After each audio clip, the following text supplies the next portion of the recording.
ព្រះសង្ឃមុថៃពីរអង្គត្រូវបានប៉ូលីសឃាត់ខ្លួននៅអាកាសយានដ្ឋានស្រីលង្កាក្រោយរត់ពន្ធกัญชาជាង100គីឡូពីប្រទេសថៃ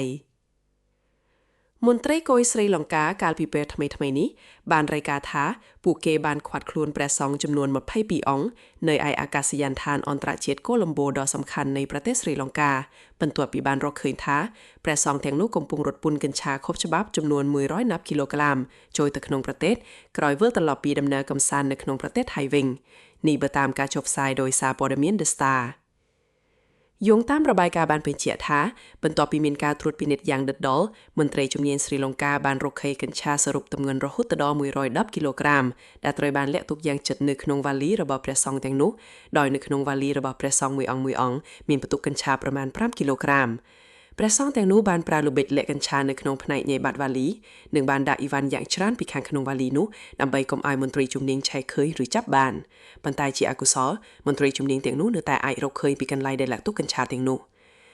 លើពីនេះទៅទៀតបន្ទាប់ពីមន្ត្រីជំនាញបានត្រួតពិនិត្យមើលទូរស័ព្ទដៃរបស់ព្រះសង្ឃទាំងនោះពួកគេក៏បានឃើញរូបភាពរបស់បុរសម្នាក់ស្លៀកសំពត់ស្បង់ពណ៌លឿងខ្ចីជប់បារីនៅក្នុងបន្ទប់សន្តាគារផងដែរ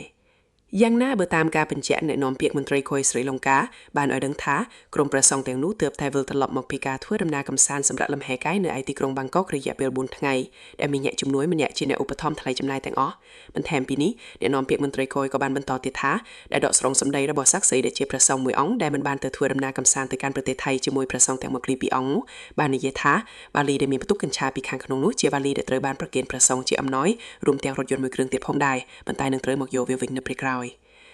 ទាក់ទងនឹងបញ្ហានេះដែរប៉ូលីសបានជឿថាព្រះសង្ឃទាំងអស់នោះប្រហែលជាមិនបានដឹងអំពីกัญชาដែលមាននៅក្នុងវ៉ាលីទាំងអស់នោះទេប៉ុន្តែទោះបីជាយ៉ាងណាក៏ដោយព្រះសង្ឃទាំង22អង្គនោះនៅតែត្រូវបានបញ្ជាឲ្យឃុំខ្លួនរយៈពេល7ថ្ងៃសិនដើម្បីរងចាំការស៊ើបអង្កេតបន្ថែមរបស់ប៉ូលីសម្យ៉ាងវិញទៀតបើតាមកាសែត BBC បានរាយការណ៍ថាពេលនេះប៉ូលីសស្រីលង្កាបាននឹងកំពុងពង្រឹងការស៊ើបអង្កេតរបស់ពួកគេដើម្បីចាប់ខ្លួនព្រះសង្ឃទី23ដែលជាអ្នករៀបចំដំណើរកម្សាន្តនេះឡើង